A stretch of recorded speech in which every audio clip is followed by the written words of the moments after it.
As estruturas de Lewis e o modelo da repulsão dos pares de elétrons no nível de valência fornecem uma maneira simples de determinar as formas espaciais de moléculas. Entretanto, não explicam por que as ligações entre átomos existem. No desenvolvimento de teorias de ligação covalentes, os químicos têm analisado o problema em outro sentido, usando a mecânica quântica. Como podemos explicar as ligações e considerar as geometrias das moléculas usando orbitais atômicos? O casamento das noções de Lewis sobre ligações por pares de elétrons com a ideia de orbitais atômicos leva a um modelo de ligação química chamada teoria da ligação de valência. Estendendo essa abordagem para incluir os modelos nos quais os orbitais podem misturar-se uns aos outros, podemos obter uma imagem que corresponde exatamente ao modelo da repulsão dos pares de elétrons no nível de valência. Na teoria de Lewis, a ligação covalente ocorre quando os átomos compartilham elétrons. Tal compartilhamento concentra a densidade eletrônica entre os núcleos. Na teoria de ligação de valência, o acúmulo de densidade eletrônica entre dois núcleos pode ser considerado como o que ocorre quando um orbital atômico de valência de um átomo se funde com o do outro átomo. Disse então que os orbitais compartilham uma região no espaço ou superpõem-se. A superposição de orbitais permite que dois elétrons de spins contrários compartilhem um espaço comum entre os núcleos, formando uma ligação covalente. A aproximação de dois átomos de hidrogênio para formar o hidrogênio molecular, H2, está mostrada nesta figura. Cada átomo tem um único elétron em um orbital 1s. À medida que os orbitais se superpõem, a densidade eletrônica é concentrada entre os núcleos. Uma vez que os elétrons nas regiões de superposição são simultaneamente atraídos por ambos os núcleos, eles mantêm os átomos unidos, formando uma ligação covalente. A noção sobre superposição de orbitais produzindo uma ligação covalente aplica-se igualmente bem às outras moléculas. No HCl, por exemplo, todos os orbitais de valência do cloro estão preenchidos, exceto um orbital 3p, que contém um único elétron. Esse elétron emparelha-se com o único elétron de hidrogênio para formar uma ligação covalente. A figura mostra a superposição do orbital 3p do cloro com o orbital 1s do hidrogênio. De forma similar, podemos explicar a ligação covalente na molécula de Cl2, em termos da superposição de um orbital 3p de um átomo com o orbital 3p de outro, como também mostrado na figura. À medida que dois núcleos se aproximam, seus orbitais atômicos se superpõem. À medida que a superposição aumenta, a energia de interação diminui. A uma determinada distância, a energia mínima é alcançada. A energia mínima corresponde à distância de ligação, ou comprimento de ligação.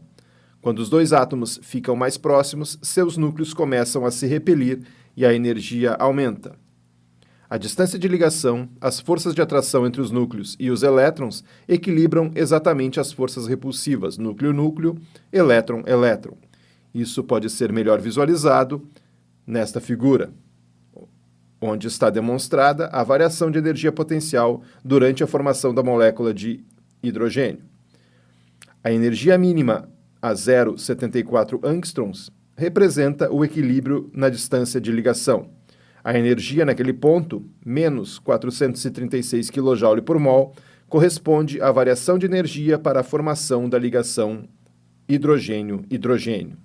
Apesar de a noção de superposição de orbitais nos permitir entender a formação das ligações covalentes, nem sempre é fácil estender essas ideias às moléculas poliatômicas. Quando aplicamos a teoria de ligação de valência às moléculas poliatômicas, devemos explicar tanto a formação das ligações por pares de elétrons quanto as geometrias observadas para as moléculas. Para explicar as geometrias, frequentemente supomos que os orbitais atômicos em um átomo misturam-se para formar novos orbitais chamados orbitais híbridos. Estes têm formas diferentes dos orbitais atômicos. O processo de misturar, e por meio disso, variar os orbitais atômicos à proporção que os átomos se aproximam um do outro para formar ligações, é chamado hibridização. O número total de orbitais atômicos em um átomo permanece constante. Logo, o número de orbitais híbridos em um átomo é igual ao número de orbitais atômicos misturados. Vamos examinar os tipos comuns de hibridização. À medida que fizemos isso, observe a conexão entre o tipo de hibridização e os 5 tipos básicos de arranjos previstos pelo modelo da repulsão dos pares de elétrons no nível de valência. Orbitais híbridos sp. Considere a molécula Bf2. Experimentalmente, sabe-se que ela existe. O berílio tem uma configuração eletrônica 1s2, 2s2. Não existem elétrons desemparelhados disponíveis para as ligações. Concluímos que os orbitais atômicos não são adequados para descreverem os orbitais nas moléculas. Sabemos que o ângulo de ligação flúor-berílio-flúor é de 180 graus. Sabemos também que um elétron de berílio é compartilhado com cada um dos elétrons desemparelhados do flúor. Admitimos que os orbitais do berílio na ligação berílio-flúor estão distantes de 180 graus. Poderíamos promover um elétron do orbital 2s no berílio para o orbital 2p, para obtermos 2 elétrons desemparelhados para a ligação. Mas a geometria ainda não está explicada. Podemos solucionar o problema admitindo que o orbital 2s e um orbital 2p no berílio misturam-se, ou formam um orbital híbrido. O orbital híbrido surge de um orbital s e de um orbital p, e é chamado orbital híbrido sp. Um orbital s e um orbital p podem hibridizar para formar 2 orbitais híbridos sp equivalentes.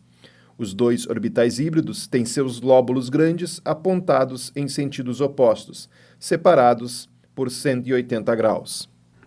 Já que somente um dos orbitais 2p do berílio foi utilizado na hibridização, ainda existem 2 orbitais p não hibridizados no berílio.